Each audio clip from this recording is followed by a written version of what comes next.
I counted the money twice, and it was still $600. Not $6,000.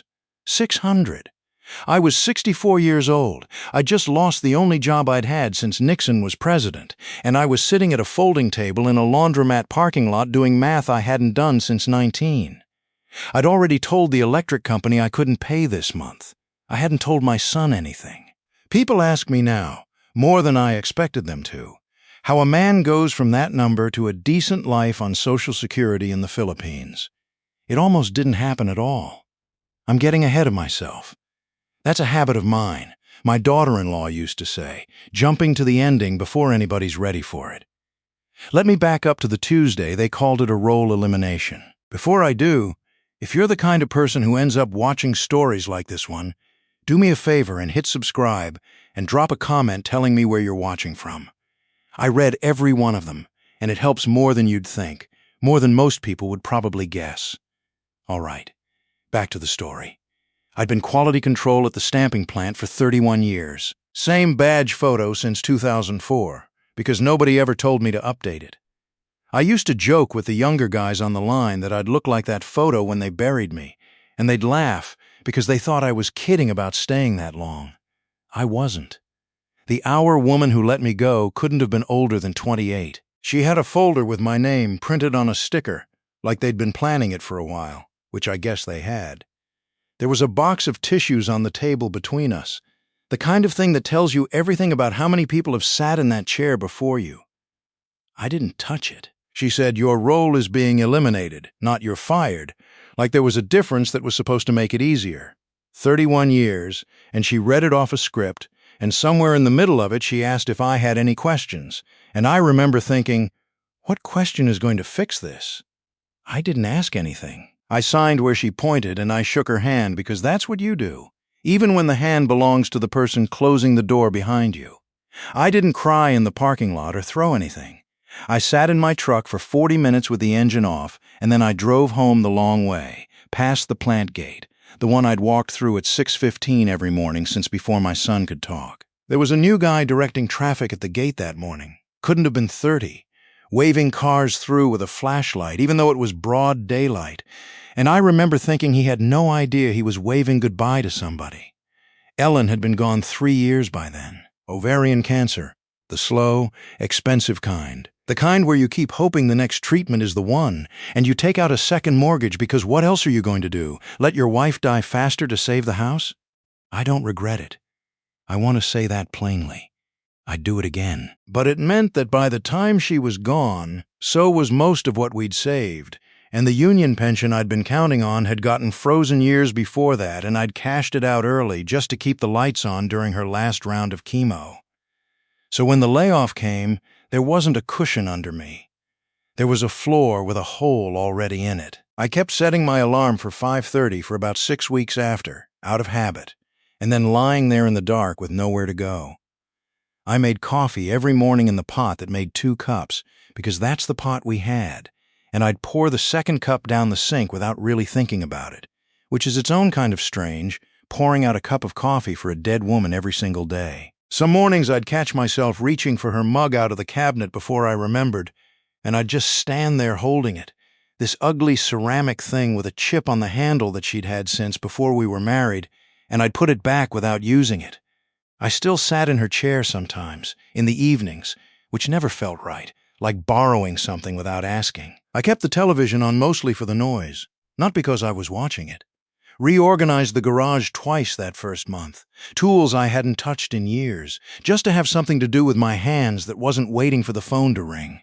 I drove past the cemetery once a week, whether I meant to or not, some route my hands seemed to choose without asking my head first, and I'd slow down at the turn and then keep driving, telling myself I didn't have the time that day, which was never true. I hadn't been in months by the time the layoff happened, and I couldn't have told you why, except that standing at her stone felt like admitting something I wasn't ready to admit. There was a man named Gerald Pruitt who'd worked 2 stations down from me for close to 15 years, and the week after I got let go, he called me up out of the blue, said he'd heard, said he was sorry, and then didn't really know what else to say, because what do you say to a man whose whole working life just got filed under role elimination? We talked about nothing for 10 minutes. Football, weather, his daughter's wedding, and neither one of us mentioned the actual thing that had happened, and I understood that, because I wouldn't have known what to say either if the roles were reversed. The severance was supposed to last me a while. It didn't. There was the mortgage, still underwater, still due. There was Cobra, which cost more a month than the mortgage did. There was a car repair I put off until it wasn't optional anymore. A transmission that started slipping on the highway in a way that scared me more than I let on to anybody. 10 weeks in, I was writing checks I knew wouldn't clear and hoping they'd clear anyway, the way you hope when you're not really thinking straight. I got a shut-off notice from the electric company, and I paid the minimum to keep it from happening, and I never told Brian. Not because I thought he'd judge me, because I was still his father, and fathers don't call their sons crying about the electric bill. Brian called on Sundays, mostly. He'd ask how the job search was going, and I'd say fine. Moving along, when what was actually moving along was the stack of unopened mail on the kitchen table. I'd applied to a few places, a parts supplier looking for a QC consultant, a hardware chain that wanted floor staff, and I got exactly one callback from the hardware chain for a job that paid a third of what I used to make stacking shelves for men half my age. The manager who interviewed me couldn't have been older than 35, kept glancing at my resume like the dates on it confused him, and asked, not unkindly, whether I thought I'd be able to keep up with the pace of the job. I didn't take it. I told myself it was pride. Maybe it was just exhaustion. One Sunday he said, "Dad, you know you could stay with us for a while, if things are tight." And he meant it kindly. I know he did. But it landed like a verdict. Like he'd already decided I was going to end up in his basement with a folding cot and a box of my things. And he was just being nice enough to offer it before I asked. His wife Marianne got on the phone after that. Said the kids would love having Grandpa around, which was probably true and didn't make it feel any better. I said I was fine. I wasn't fine. I didn't tell him that either. The Philippines wasn't anything I'd thought about, not once in 64 years, until I ran into Danilo Cruz at the hardware store buying furnace filters, of all things, on a trip back to visit his sister. Danilo had worked the line 2 rows over from me for almost 20 years before they let him go. Same round of cuts, different year. He didn't look like a man who'd been through a layoff. He looked rested, tan in a way that had nothing to do with a tanning bed, wearing a golf shirt that looked new. I asked him how retirement was treating him, and he said, offhand, not selling anything, rent's $400 a month, all in, and that's on the nicer end. I did the conversion in my head standing right there in the filter aisle, and it didn't make sense. $400. I was paying more than that, just in property tax escrow. He must have seen something on my face, because he added, not pushing, just matter of fact, that he wasn't rich over there, wasn't living in some mansion, just living within what he actually had instead of always chasing what he used to have. He talked about a fishing trip he'd taken the week before. Nothing fancy. Just an afternoon on a borrowed boat with a neighbor. And the way he described it, unhurried, easy, made me realize how long it had been since anything in my own life had sounded like that. We stood in that aisle another 20 minutes talking, him answering questions I hadn't fully formed yet, me writing nothing down because I didn't own a notebook that mattered yet. I didn't decide anything that day. I went home and I looked it up, and then I looked it up again the next night. And the night after that, until it became a thing I did instead of sleeping. Rental listings with photographs that looked too good, apartments with tile floors and balconies for numbers that still didn't seem real to me. Visa requirements for retirees, the kind that wanted proof of a fixed pension or a certain balance in the bank, neither of which I exactly had in the amount they wanted, which scared me enough that I almost quit looking. There was a whole category I hadn't expected, called a Special Resident Retiree Visa, with rules about how much you needed on deposit just to qualify. And my number came up short enough that I spent one whole night convinced the entire idea was dead before it started. Forums full of men my age, some of them sounding like they knew what they were talking about, some of them sounding like they were trying to convince themselves. A few of them wrote about getting scammed, losing money to some scheme or another, and I read those threads twice, 3 times, taking mental notes like I was back on the QC floor building a checklist. I looked up hospitals. I looked up how Social Security actually gets to you over there, whether it just shows up in a bank account or whether you have to go through some middleman, and I didn't fully trust what I was reading, which is its own kind of fear, not knowing who to believe. I called the number on one of those forum posts, a man who ran a small consulting business helping retirees sort out the visa paperwork for a fee, and we talked for almost an hour on a bad connection that kept cutting out. He answered every question I threw at him plainly enough that I started to trust him. And then he mentioned his fee, which was more than I could spare, and I thanked him for his time and hung up and sat there feeling foolish for having hoped it might be that simple. I decided, right then, that whatever I figured out over there, I was going to figure out myself. The slow way, the way I'd learned everything else worth knowing, one careful step at a time, checking my own work as I went. What I did know, from the numbers that didn't lie, was that my Social Security check, the same check that wasn't covering my mortgage and my COBRA and my car insurance back home, would cover rent and food and then some over there. Not a fortune. Enough. The kind of enough I hadn't felt in 3 years. I ran the math so many times I started dreaming about spreadsheets, which is a sorry thing to admit about a grown man. But there it is. I sold the truck first. That one hurt more than it should have. A 14-year-old Silverado with 200,000 miles on it. The same truck I'd driven Ellen to every one of her appointments in. The same one that still had a parking pass from the cancer center stuck to the windshield that I peeled off with my thumbnail the morning the buyer came to look at it. But it was the truck payment that was drowning me every month, not the sentiment. Then I called a realtor about the house, and once the sign was in the yard, it stopped being a hypothetical and started being a fact I had to explain to my son. I told him over the phone, because I didn't have the nerve to do it in person. He went quiet for a second, and then he said, "You're just going to disappear." And I said, "I'm not disappearing, I'm surviving," and it came out harder than I meant it to. He asked what happens if I get sick over there, thousands of miles from anybody who knows me, and I didn't have a good answer, so I gave him a confident one instead, which isn't the same thing. He asked if I even knew anybody there. I said, "Danilo, one name." He laughed, not because it was funny. "You've already decided, haven't you?" he said. And I said yes, because I had, and there wasn't much use pretending otherwise at that point with the house already listed and the truck already gone. He asked about the money, whether I had enough to actually do this, and I told him I'd worked it out, which was true in the way a man tells the truth when he doesn't want to say the whole thing. He didn't push harder, and I've wondered since whether that was because he trusted me or because some part of him didn't want to know the real number either. It was the kind of silence a father and son share when both of them already suspect the truth and neither one is ready to say it out loud. I packed light. I kept Ellen's watch and a photograph of her from our porch in the summer of 1991, folded it into my wallet where the leather had gone soft from being opened too many times over the years. I almost took her wedding ring too, and then I didn't, because it felt like something that belonged in a drawer at home rather than in a stranger's country in my pocket. Everything else that mattered fit into 2 suitcases, which told me something about 31 years of working and 34 years of marriage that I wasn't ready to sit with yet. At the airport, going through security, I had this moment standing in my socks on the cold floor where I almost turned around. Not for any good reason, just the animal fear of doing something you can't undo.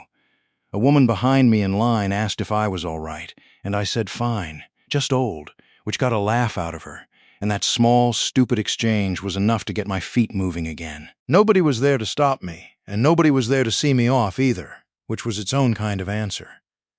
The flight was long enough that I stopped being nervous about anything specific and started being nervous about everything at once. Somewhere over the Pacific I did the math in my head again, out of habit. The $600 translated into pesos, running the number like it might have changed since the last time I checked it. It hadn't.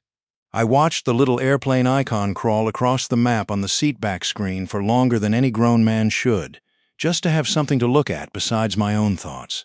Manila hit me before I even got off the jet bridge. The heat came through the seams of the airport like it had a personality, and the fluorescent light in the arrivals hall made everybody look a little bit sick, myself included. Probably.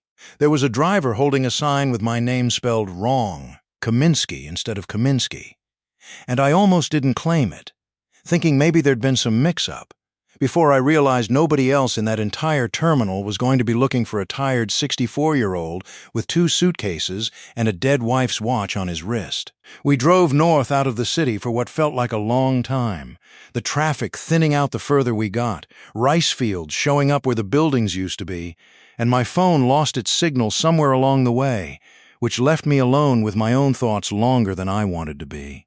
Somewhere past the halfway point, the driver pulled off at a roadside stand and bought 2 bottles of orange soda without asking, handed me one without a word, and that small gesture did more to calm me down than anything I'd read on any forum. When we finally pulled up outside a small concrete house with a metal gate, a man named a friend was waiting on the step with a clipboard and a number in his head that didn't match the number in mine. He wanted a deposit I hadn't budgeted for.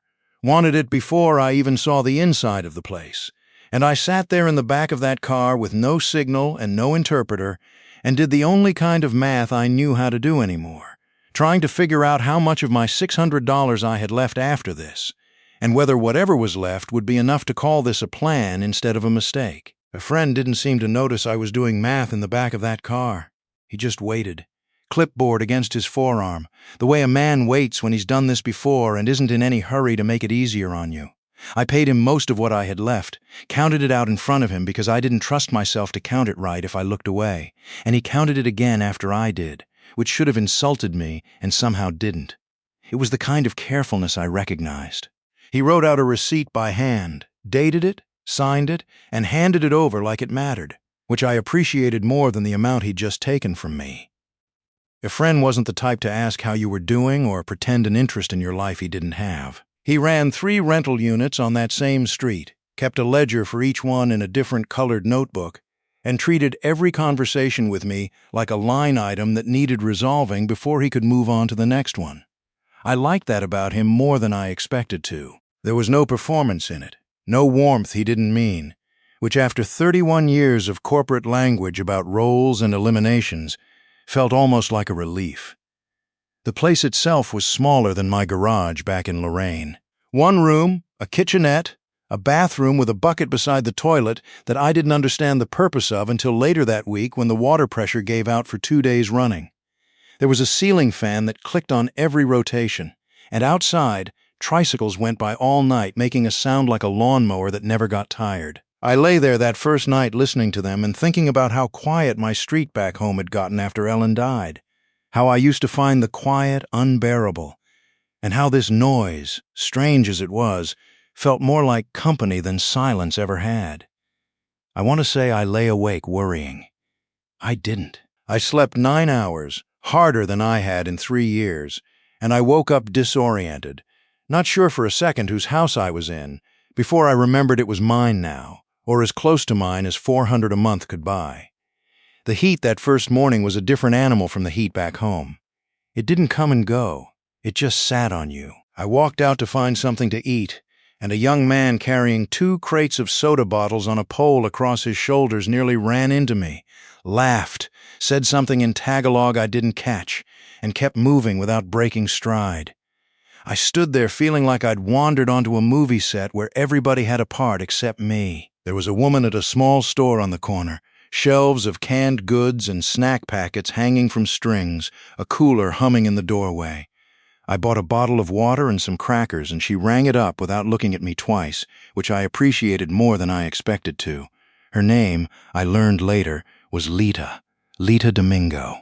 She ran that store the way I used to run the QC floor, everything accounted for, nothing wasted, prices written in ballpoint pen on masking tape stuck to each shelf. A friend's wife, a quiet woman named Corazon, who I mostly knew through the wash she hung on a line strung between our 2 houses, left a small plate of rice and fried fish on my doorstep that second morning, no note, no explanation, and when I tried to thank her for it later, she waved me off like I'd misunderstood something obvious, like feeding the new tenant was simply what a person did. I ate every bite of it standing up in my kitchenette, embarrassed at how close it brought me to tears. The first week, I did the thing I do, which is track everything.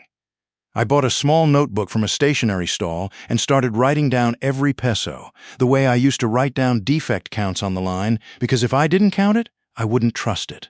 Rent. Water. The 5 pesos here and there for a jeepney ride. It added up slower than I expected and faster than I wanted. Then the bank transfer didn't come through when it was supposed to. My Social Security deposit was routed through some conversion service I'd set up before I left, and the first payment was 3 days late with no explanation I could find, no number I could call that would pick up. I sat in an internet cafe 2 streets over, paying by the hour for a computer that ran slower than the one I'd had in the 90s. Refreshing my banking app like that was going to make the number appear any faster. 3 days doesn't sound like much until you're down to the last of your 600 and you're doing the math on rice and canned sardines, wondering if you're about to have to ask a landlord you've known for 8 days for a grace period. I did ask him. A friend didn't smile about it, didn't make it easy, but he didn't throw me out either. He just said, 3 days, no problem, in that flat way of his, like he'd heard worse and wasn't going to pretend otherwise. I thanked him more than the situation probably called for, which embarrassed me a little, looking back. Lita noticed before I said anything. I'd started buying groceries from her most days, small amounts, careful amounts, and one morning she just waved off the payment and said, "Bukas na lang," which I later found out meant, "Tomorrow's fine." I stood there with my coins half out of my pocket, waiting for the part where she'd tell me the real price, the interest, whatever the catch was, because in my experience, free things had a bill attached somewhere down the line. There wasn't one. She just kept stocking her shelves like she hadn't done anything worth mentioning. I learned more about Lita over those first weeks than I expected to. She'd run that store since her husband passed, close to 9 years now, raised 2 kids on the profit from it, both of them grown and working in Manila, sending money home the way I imagine most families do it over there. She wasn't waiting around for a foreign retiree to rescue her from anything, and it took me longer than it should have to stop half expecting that she might be. She had her own opinions about the price of rice, about which supplier shorted her on deliveries, about a councilman too barangays over who she didn't trust as far as she could throw him, and she'd deliver all of it to me across that counter like I was simply the next customer in line for the day's news, which I suppose I was. I paid her back the next day, in full, with a little extra she wouldn't take. She pushed the coins back across the counter at me so firmly I didn't argue a second time. I tried, badly, to pick up some of the language those first weeks. I bought a little phrase book from the same stationery stall where I'd bought my notebook, and I'd practice greetings under my breath walking to the store, mangling the pronunciation so badly that a group of kids playing in the street once stopped their game just to listen to me and laugh, not unkindly, more like I was a novelty act. Lita corrected me sometimes, patient about it. Other times just let me keep saying things wrong because she told me once it was more entertaining that way. I didn't mind being the entertainment. It had been a long time since I'd been anybody's anything. Around that same week, a young man named Bobo started hanging around the corner near her store, working on a tricycle engine that clearly wasn't behaving. He'd pull the cord and it would cough and die. Pull it again, same thing, and I watched him do this maybe 6 or 7 times before I said anything. The way I used to watch a line worker struggling with a part before I stepped in, and I could see what he couldn't, that the timing was off, that he was chasing a symptom instead of the cause. I told him so. In the limited Tagalog I'd picked up plus a lot of pointing, and he looked at me like I'd performed a magic trick. 20 minutes later, the thing started on the first try. He shook my hand like I'd saved his life, which felt like too much for what it was, but it sat with me longer than it should have. 31 years of catching what other people missed, and I'd started to think that particular skill had gone the way of my pension. Turned out it hadn't gone anywhere. It just needed a different engine to point it at. I did the full monthly tally at the end of that first month, the way I used to close out a quarter. Rent, food, water, the little bit of transport I needed, a phone plan cheap enough to make me nervous about whether it actually worked. Against my Social Security check, it left something over. Not much, but something, as long as nothing went sideways.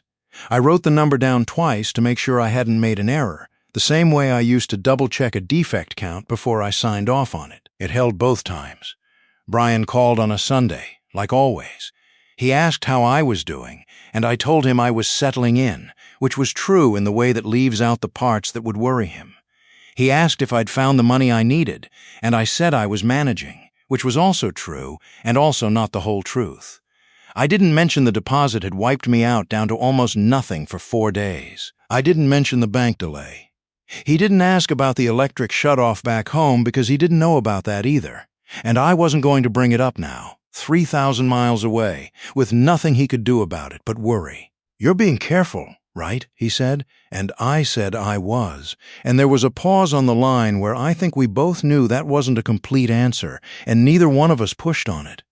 Efren mentioned, almost in passing, fixing something on the gate latch a week later, that rents in the area had been climbing, that when my lease came up for renewal he couldn't promise the same number. He said it the way you'd mention the weather. No malice in it. Just a fact he thought I ought to have, and then went right back to his hinge like it wasn't the sort of thing that could keep a man up at night. I wrote it down in the notebook that night under a heading I labeled, not very originally, "Watch This." It sat there next to the bank transfer delay, another small crack in a floor I was still learning to trust. I started going by the corner most afternoons, partly because Lita's store had the only decent shade for 2 blocks, partly because I liked watching Bobo work, partly, if I'm honest, because it was the first place in weeks where somebody expected me to show up. There was a plastic chair I'd started thinking of as mine, even though nobody had ever said it was, and if it was occupied when I got there, whoever was sitting in it would usually get up without me having to ask. That's a strange thing to admit mattered as much as it did, but it did. A tropical storm rolled through that same month. Nothing catastrophic, but enough to knock the power out for the better part of a day and turn the low end of the street into a shallow brown river that the kids treated like a swimming pool. I stood in my doorway watching it, more curious than scared, and a friend came by later that evening to check that my roof hadn't leaked, which it hadn't, and to tell me, matter of fact as ever, that this was nothing, that I'd know a real one when it came. I filed that away too, next to a growing list of things I hadn't fully understood back when I'd been reading about this place from a laptop in Ohio, safe and dry and certain I had the whole picture.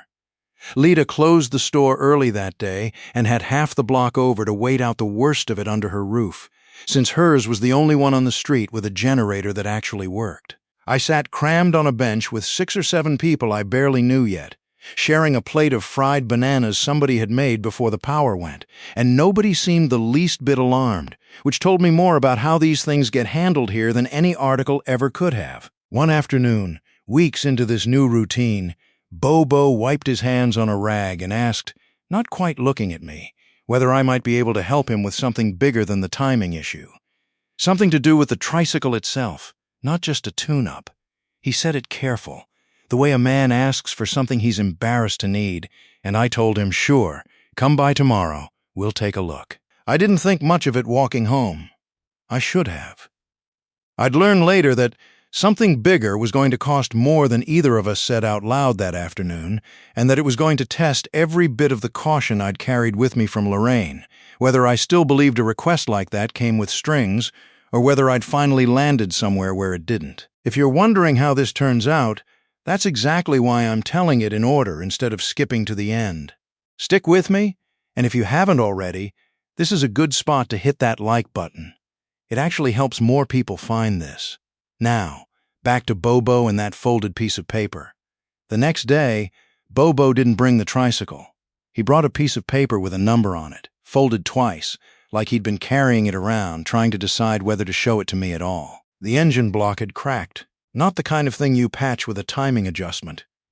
It needed replacing, and the part alone cost more than he made in 2 months of fares. I looked at that number and felt something in my chest go tight and familiar. The exact feeling I used to get on the line when a supplier tried to slip a bad batch past inspection. Here it comes, I thought. The ask. I'd read enough forum posts back home, enough warnings from strangers on the internet about foreigners getting talked out of their savings, that I heard myself getting ready to say no before he'd even finished explaining. I told him I'd think about it. I didn't sleep well that night, running through every version of the story where this ends with me poorer and him gone, disappeared down some street I didn't know the name of. I called myself a fool for even considering it. I called myself something worse for considering saying no to a kid who'd shaken my hand like I'd saved his life over a timing belt. I made a list in my head, the kind I used to make on the floor. All the reasons this could go wrong. And then, almost against my will, a second list of all the reasons it might not. I almost went to a friend first, thinking a landlord might have a clearer head about money than a storekeeper would. But something stopped me. Some instinct that a friend would give me the practical answer and Lita would give me the true one. And it turned out I was right about that, though it took me a while to understand why. I mentioned it to Lita the next morning, careful, testing the water, and she didn't hesitate the way I expected her to. She told me flat out what Bobo made driving that tricycle in a good week and what he made in a week without it, which wasn't complicated math. It was the kind of math I used to do for a living. She told me his mother was raising 2 younger kids on her own 2 barangays over, and that the tricycle was most of what kept that household fed. She wasn't selling me on anything. She was just laying out the numbers the way I'd laid out defect rates for 31 years and letting them speak for themselves. I went and found him that afternoon and told him I could help with part of it, not all of it, and only if we wrote it down properly, an amount, a schedule, what happened if a payment was late. He looked at me like that condition surprised him more than the money did. He agreed to all of it without arguing, which told me something too. We sat on an overturned crate outside his uncle's shop and wrote it out together on a page torn from my own notebook, both of us signing it like it was a contract worth a great deal more than it was. I want to say that decision felt good right away. It didn't. It felt like standing at the edge of something with my eyes closed. But I'd built the terms the way I used to build a QC process, checkpoints instead of guesswork. And there was a kind of relief in doing something I actually knew how to do, even if the something was a 5,000 peso loan to a 22-year-old tricycle mechanic instead of a stamping line inspection. Somewhere in that same stretch, I made the trip into the nearest immigration office to sort out the paperwork on my visa extension, a trip I'd been putting off longer than I should have. The office was crowded, the air conditioning barely working, and the man behind the counter told me one of my documents needed to be recertified before they could process anything, which meant another trip, another fee, another half-day gone chasing a stamp. I stood in that hallway a long time working out whether to be angry about it, and decided there wasn't much use in that this was simply the cost of doing things the right way instead of the fast way. And I went back 2 days later with the paperwork in order and didn't complain about it, not out loud anyway. The money came out of a buffer I didn't have much of to begin with, and 2 weeks later a friend's warning about the rent came due exactly the way he'd said it would. The new number wasn't outrageous, but it landed on top of the loan and on top of a month where I'd already been careful. And for the first time since I'd arrived, my little notebook told me a story I didn't want to read. The numbers didn't balance the way they had before. Not by much, but not by much is still not enough, and I knew it. That was the week the headaches started. I told myself it was the heat. I told myself a lot of things that week, mostly because admitting the real explanation, that I'd been skipping my blood pressure medication some days to stretch it a little further, wasn't something I wanted to say out loud, not even to myself. I'd started splitting the pills in half without telling the pharmacist, telling myself half a dose was better than none, which is exactly the kind of arithmetic that gets a man into trouble. It caught up with me on a Thursday. I remember standing up from the plastic chair outside Lita's store and the whole street tilting sideways, my ears ringing like the fire alarm back at the plant, and then I don't remember much until I was in the back of somebody's car with a friend's wife holding my hand and telling me to breathe.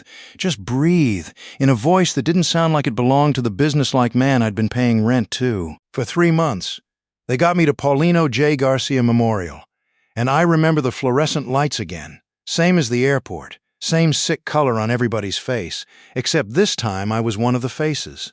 Lita showed up before the paperwork was even finished. I don't know how she heard so fast. And she talked to the nurse in rapid Tagalog that I couldn't follow. And whatever she said got somebody moving faster than they'd been moving before. They kept me overnight. Blood pressure high enough to scare the doctor, who was young and patient, and didn't lecture me the way I deserved to be lectured. Just asked plainly whether I'd been taking my medication as prescribed. I told him the truth, which surprised me more than it surprised him. He wrote out a new schedule for me and made me repeat it back to him twice before he left the room, which felt exactly like something I would have done to a new hire on the floor. And I told him so, and for the first time all night, he laughed. A nurse came by every few hours to check on me. And somewhere around 3 in the morning, unable to sleep with the machines beeping and the hallway lights never quite going dark, I found myself telling her about the plant, about Ellen, about a life she had absolutely no reason to care about, and she just sat there and listened while she checked the cuff on my arm, the way you'd listen to a stranger on a long bus ride, and I've thought about that kindness more than once since. Somebody, I still don't know who, called Brian. I woke up to a voicemail from him that started calm and ended with his voice cracking on the word hospital. And I sat there in that bed with tubes I didn't fully understand and finally, called him back and told him everything. Not the edited version. All of it. The $600. The shut-off notice I'd never mentioned. The loan to Bobo. The medication I'd been rationing like it was something I could afford to ration. He didn't yell, exactly. He went quiet in a way that was worse than yelling. And then he asked why I hadn't told him any of this before I got on the plane. And I didn't have a good answer for that one either, because the honest answer was pride, plain and simple. And pride doesn't sound like much of a defense when your son is 3,000 miles away finding out his father nearly collapsed on a street corner. He didn't say he was coming. Not on that call. But I could hear him thinking about it, the way you can hear somebody doing math even when they're not saying numbers out loud. Marianne called 2 days later, which she almost never did on her own, usually just getting on the line after Brian for a minute or two before handing the phone back. This time it was just her. And she didn't waste time getting to the point. Said Brian hadn't slept right since the hospital call. Said the kids kept asking why Grandpa was in the news, which confused me until I realized one of them had overheard an adult conversation and misunderstood it as something bigger than it was. She asked me straight out if I wanted them to come, all of them, and I told her no, not yet. One visitor at a time was plenty for a man still getting his blood pressure back under control, and she laughed at that. The first laugh either of us had managed in the conversation. I came home from the hospital with a stack of new prescriptions and a bill that a friend and Lita, between the two of them, had somehow already half-handled before I was even discharged. Some arrangement with the hospital I still don't fully understand and was too proud, even then, to ask too many questions about. I paid back what I owed once my next Social Security deposit landed, but that was one more thing stacked on a month that was already tight. Bobo's next payment came due the same week. I thought about asking for a delay. I'd built the schedule. I could have adjusted it. Nobody would have blamed me. But I didn't. I told him to keep to it, because I needed, more than I needed, the breathing room to prove to myself that the thing I'd built still held even when it cost me something. I skipped a trip into Manila I'd been planning, some paperwork for my visa renewal that could wait another month, and told myself that was the price of keeping my word. 3 days after I got out of the hospital, Brian called again, and this time there wasn't any hedging in his voice. He'd booked a flight. He was coming to see for himself, he said, and I couldn't tell from his tone whether he was coming to bring me home or coming to see exactly how bad it had gotten before he decided that for himself. I hung up the phone and sat there in the little concrete house that had started, somewhere in the last 3 months, to feel less like a stopgap and more like a place I lived, and I realized I had no idea which version of his visit I was about to get. I spent the days before he arrived doing exactly what I used to tell my own crew not to do before an audit, scrambling to make everything look better than it was instead of just letting it be what it was. I gave up on that around the second day and just cleaned the place properly instead, which felt more honest. Brian's flight got in on a Tuesday, and I met him at the airport in Manila myself, 3 hours each way, because I wasn't going to let him arrive in a strange country and have to figure out the transfer on his own after everything I'd already put him through.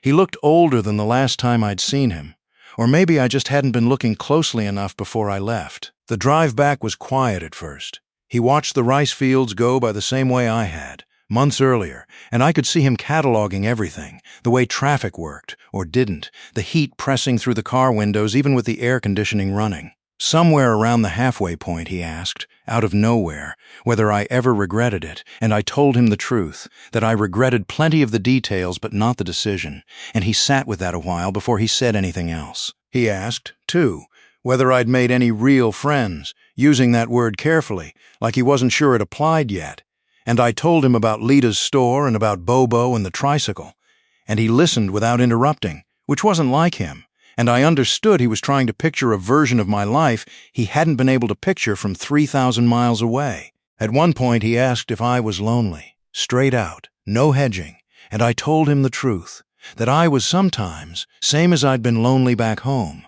only here the loneliness had somewhere to go in the afternoons, a store to walk to, a tricycle that might need looking at, and that seemed to matter to him more than any of the paperwork would. When we finally pulled up to the house, he stood outside it for a second longer than he needed to, taking in how small it was, and I watched him decide not to say anything about that, which I appreciated. He had questions ready. I could tell he'd rehearsed some of them on the plane. What happens if the blood pressure spikes again?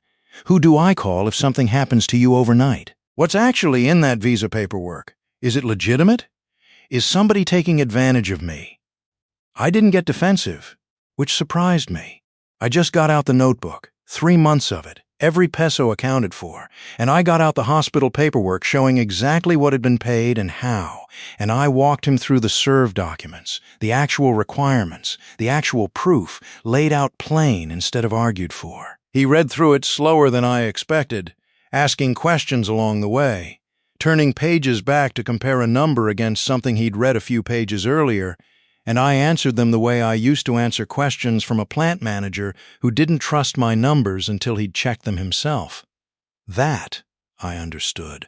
That, I could work with. I introduced him to a friend that first evening, properly this time, not just a nod across a fence, and the two of them talked longer than I expected two such different men to talk.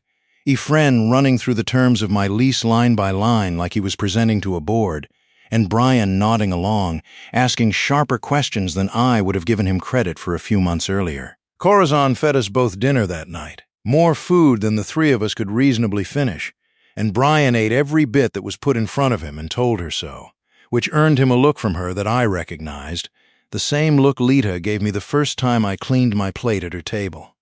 It was the second afternoon that did more than any of the paperwork. Bobo showed up unannounced with a folded envelope, cash inside, the next installment on the loan, right on schedule, and he thanked me again, in front of Brian this time, called me Sir Wally, a habit he'd picked up that still embarrassed me a little. He even asked, shy about it, whether Brian wanted to see the tricycle running, and Brian actually walked over and looked it over like he knew what he was looking at, which he didn't, but the gesture wasn't lost on either of us. Brian watched the whole exchange without saying much, but I saw something shift in his face, the particular look of a man revising an opinion he'd been carrying around for months. That evening Lita invited us both to a small gathering down the street. Nothing formal, folding chairs and rice and a couple of guitars somebody's cousin had brought over. Somebody had already saved me a seat before I even got there, which isn't a thing that happens by accident, and Brian noticed it, the way you notice something you weren't looking for. Nobody made a speech about how well his father was doing. Nobody needed to. He just watched people ask me for advice on a leaking faucet, watched a neighbor wave at me by name from across the yard, watched Lita hand me a plate without being asked what I wanted on it, because she already knew. At one point, somebody handed Brian a guitar half as a joke, and he fumbled through 2 chords he half remembered from high school, and the whole yard laughed. And for a minute, he looked less like a man auditing his father's decisions and more like a guy at a cookout. Bobo's mother came by later in the evening, a small, quiet woman named Perla, who I'd never formally met despite 3 months of doing business with her son, and she thanked me in careful English she'd clearly practiced. And I didn't know what to do with my hands, so I just said it was nothing, which wasn't true, and we both knew it. We didn't have some big cinematic conversation that night. We had a smaller one, later, sitting outside the house with the fan clicking overhead, and he said he still didn't love that I was so far away, still wished the hospital had been 5 minutes instead of 20, and I told him I understood that, because I did. But he also said, quieter, that he hadn't expected to see this many people who seemed to actually know me. I told him that was fair. I told him I hadn't expected it either.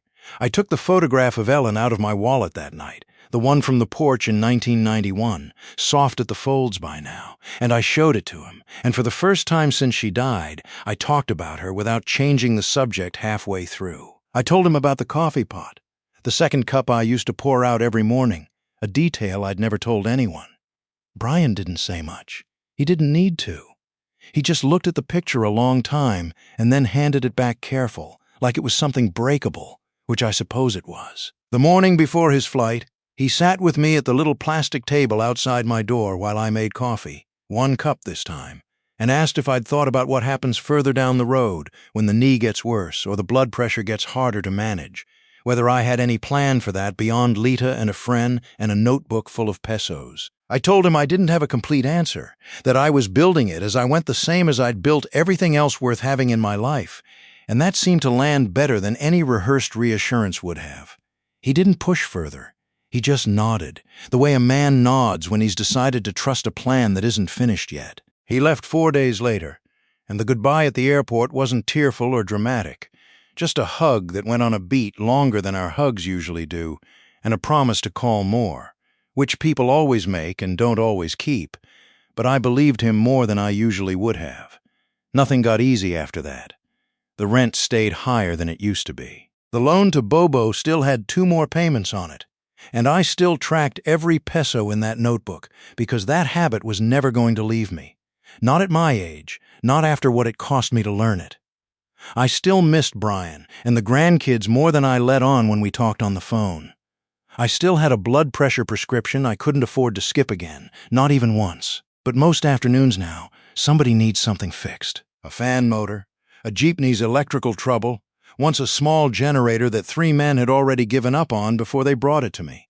Standing around it, scratching their heads like it was a puzzle nobody could solve, until I found the loose connector in about 4 minutes and felt, for just a second, exactly like the man who used to run that QC floor. I go, and I look, and more often than not I find what's wrong, and it doesn't pay much. Sometimes it doesn't pay anything at all, and I've stopped needing it to. A few weeks after Brian left, I was at Lita's store helping her count the week's stock, the 2 of us going through cans and bottles with a little notebook not unlike my own, checking the numbers twice the way I always do, out of habit more than necessity now. I thought about that folding table back in Lorraine. The envelope, the $600 I counted over and over like the number might change if I just looked hard enough. It never did change, that number. What changed was what I was counting for. Back then it was a verdict on everything I had left. Now it's just Tuesday's inventory, somebody else's shelves, somebody who trusts me to get it right. I don't know if that's what people mean when they say a man's living well. I've got a strict budget and a bad knee and a son 3,000 miles away who still worries more than either of us would like. Some nights the loneliness still finds me. Usually late, usually when the tricycles have gone quiet and the fan is the only sound left in the house. And I won't pretend that moving here fixed something that was broken in me the day Ellen died. It didn't. But I get counted on now instead of counted out. And after 31 years and a folder with my name on a sticker, that turned out to be worth more than the number ever was. If this one got to you at all, I'd really appreciate a comment telling me which part hit hardest. I read them all, and it's the closest thing I have to sitting across the table from you. And if you want more stories like mine, subscribe, so the next one finds you. Thanks for sitting with me through this.